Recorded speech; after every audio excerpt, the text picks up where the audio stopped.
Hello students, how are you. आशा करता हूँ सभी लोग बहुत अच्छे होंगे और स्वस्थ होंगे। Myself Anoop Verma, a mathematics teacher as well as a mathematics learner. और यहाँ पर हम 11th क्लास की मैथमेटिक्स डिस्कस कर रहे हैं, that is your NCERT mathematics. तो हम उसी लेक्चर सीरीज में आगे बढ़ते हैं। अभी तक हम लोगों ने सेट थ्योरी पढ़ा है और सेट थ्योरी में हमने 1.3 एक्सरसाइज तक का कंप्लीट कर लिया है। अब हम लोग आगे बढ़ेंगे उसके आगे, और आज हम वेन डायग्राम्स के बारे में सीखेंगे कि हम सेट्स को रिप्रेजेंट करने के लिए कुछ फिगर्स का इस्तेमाल कर सकते हैं, कुछ डायग्राम्स का इस्तेमाल कर सकते हैं। और वो हमारे पास जो है वेन डायग्राम हम इस्तेमाल करते हैं, है ना। तो वेन डायग्राम में हम बहुत सी चीजें हैं, जैसे कि रेक्टेंगल्स यूज करते हैं, सर्कल्स यूज करते हैं, और कैसे यूज करते हैं। It is given by your John when. ठीक है, जॉन वेन एक इंग्लिश लॉजिशियन थे। उन्होंने इनके बारे में बताया था कि हम इस तरीके से भी सेट्स को रिप्रेजेंट कर सकते हैं। तो आइए जरा उसी के बारे में सीखते हैं और देखते हैं कि कैसे हम किसी सेट को वेन डायग्राम के फॉर्म में रिप्रेजेंट करते हैं और कैसे उनकी हम कैलकुलेशंस करते हैं, कैसे हम परफॉर्म करते हैं, है ना। तो समटाइम्स हम आगे बढ़ेंगे तो हम ऑपरेशंस के बारे में भी सीखेंगे, और वो भी हम वेन डायग्राम से रिप्रेजेंट करके सीखेंगे। तो first of all you can just right here, it's given by John when. ये ध्यान रखना है, ध्यान रख लो आप। तो उन्हीं के नाम पे इनको हम वेन डायग्राम्स बोलते हैं। तो सम जो सेट्स के रिलेशनशिप्स होते हैं उनको हम डायग्राम्स से रिप्रेजेंट कर सकते हैं। तो that's diagrams is known as Venn diagrams. Okay, तो if you are to define the Venn diagram, you can just say कि the sets representation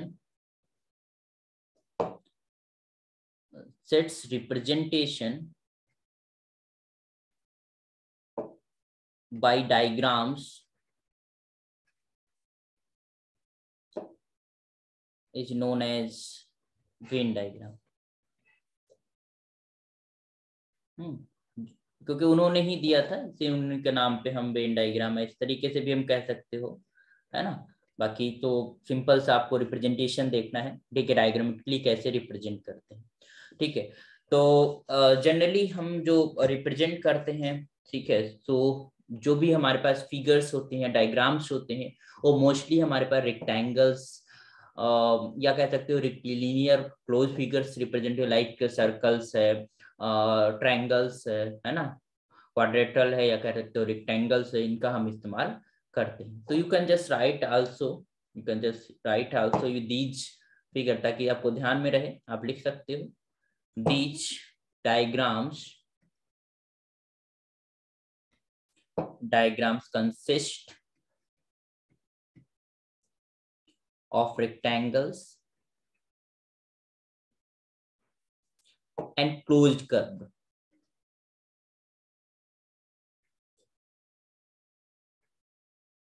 close curves, you can say usually हम circles का ज्यादा इस्तेमाल करते हैं, बाकी बाकी आप किसी और भी क्लोज कर्व का इस्तेमाल कर सकते हैं।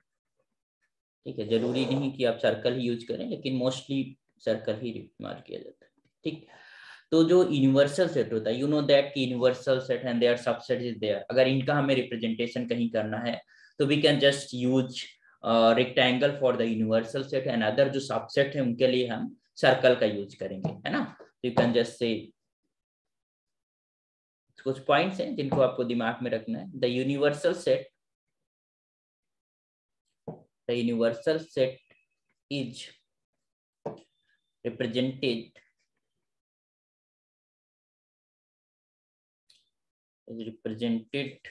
usually by a rectangle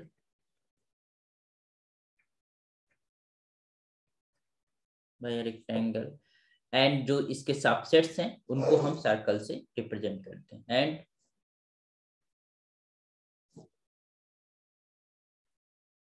subsets bye circles. अब सवाल ये उठता है कि उनके जो एलिमेंट्स होंगे वो कहाँ जाएंगे।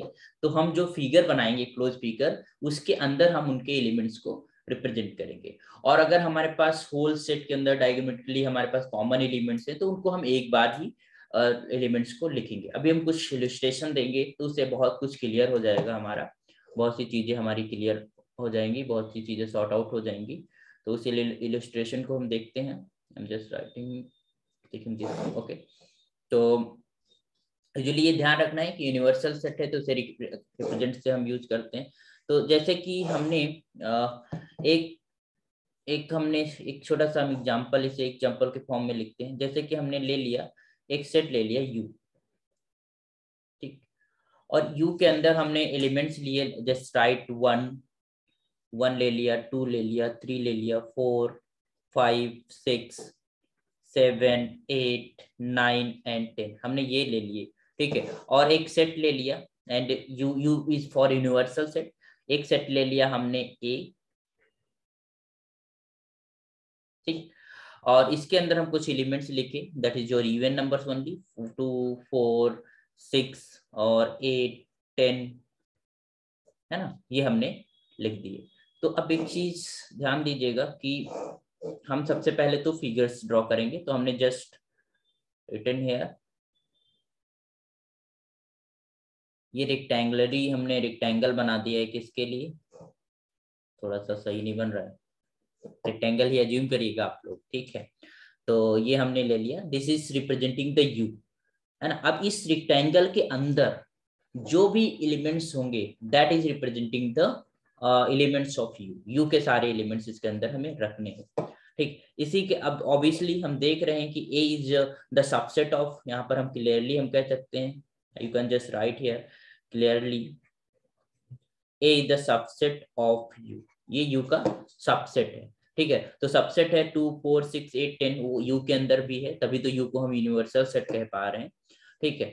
तो हम सबसे पहले इसको एक सर्कल दे देते हैं, दिस इज रिप्रेजेंटिंग ए, ये ए से रिप्रेजेंट कर रहा है। और फिर हम सबसे पहले जो छोटा सेट होता है, जैसे कि ए छोटा सेट है, तो उसके सारे एलिमेंट्स को हम लिख देते हैं। जैसे कि हमने लिख दिया यहाँ पर 2 है, 2 लिख दिया, 4 लिख दिया, है ना, 6 लिख दिया, 7 लिख सॉरी 8 लिख दिया और 10 लिख दिया। ये सारे के सारे हमने एलिमेंट्स यहाँ पर लिख दिए जो कि हमारे पास ए के अंदर है।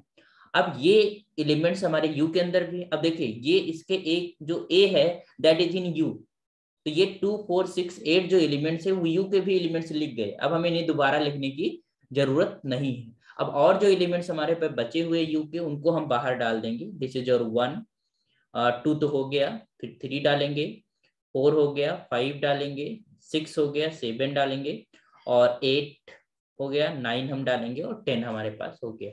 तो this is representation of the Venn diagram, this is your Venn diagram, you can just say when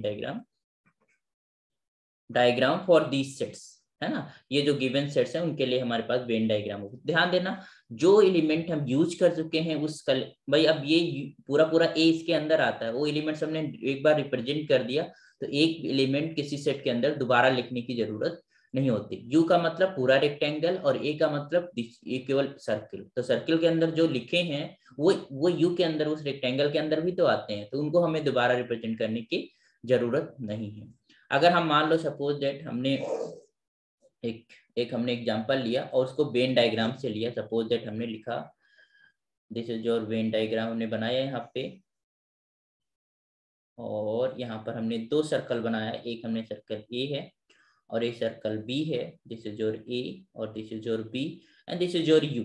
okay, यहाँ पर लिखा हमने ए और बी, यहाँ पर ई और एफ, और यहाँ पर लिखा सी डी ई, नहीं ई दोबारा नहीं लिख सकते, ई एफ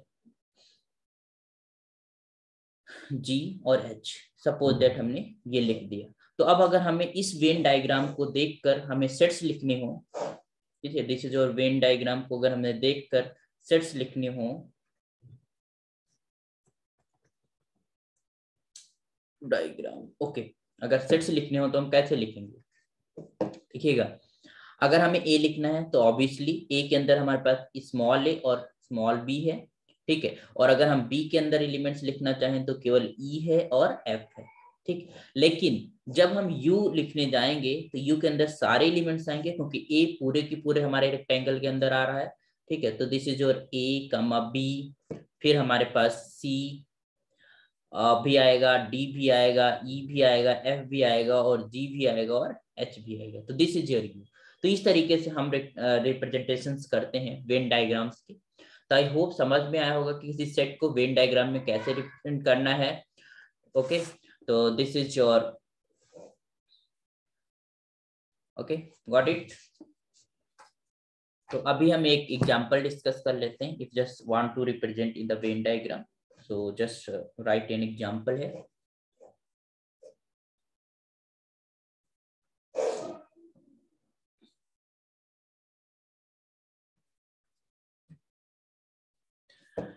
समटाइम्स ऐसा भी होता है कि एक सेट है वो किसी दूसरे सेट का भी सबसेट है। जैसे कि हमने कहा u इज योर, अगर हमने लिया है u that is equal to 1 2 3 4 5 6 7 8 9 और 10, ये हमने ले लिया। और हमने a कहा दिस इज योर 2 4 6 8 एंड 10, और हमने जो b लिया that is equal to 4 and 6, है ना। अब ये हमारे पास जो पहला वाला था उसमें ये हमने था a था और b था। अब यहाँ पर हम देख रहे हैं कि हमारे पास जो ये तो u हो गया, ठीक। अब हमारे पास ये हमारे पास हो गया a, क्योंकि हमें पता है b is the subset of a, b जो है a का सबसेट है। तो हम जो b है उसको इसके अंदर बनाएंगे ऐसे, दिस इज योर a और दिस इज योर b। अब b के जो एलिमेंट्स है 4 और 6, अब यहाँ 4 और 6 हमने लिख दिए, ठीक है। तो अब हमारे पास जो ए के हैं वो ए के 4 और 6 मेंबर लिख जा चुके हैं। अब तुम्हें जो बचे हुए उनको यहाँ पर बाहर डाल देंगे, दिस इज योर 2, और फिर हमारे पास रहेगा 8 और तुम्हारे पास 10 रहेगा। अब ये सारी इवन नंबर्स हमने लिख डाली है, तो जो ऑड नंबर है वो बाहर हम लिख देंगे यू के लिए, तो 1 3 और 5 7 9, these all the uses. So this is Venn diagram is your, ठीक है, this is your Venn diagram. तो इस तरीके से हम चीजों को करते हैं और वेन डायग्राम का रिप्रेजेंटेशन हम लोगों ने सीख लिया है, ठीक है। तो अभी हम नेक्स्ट लेक्चर्स में हम इनकी प्रॉब्लम सॉल्व करेंगे और आगे की चीजों को हम करेंगे। ओके।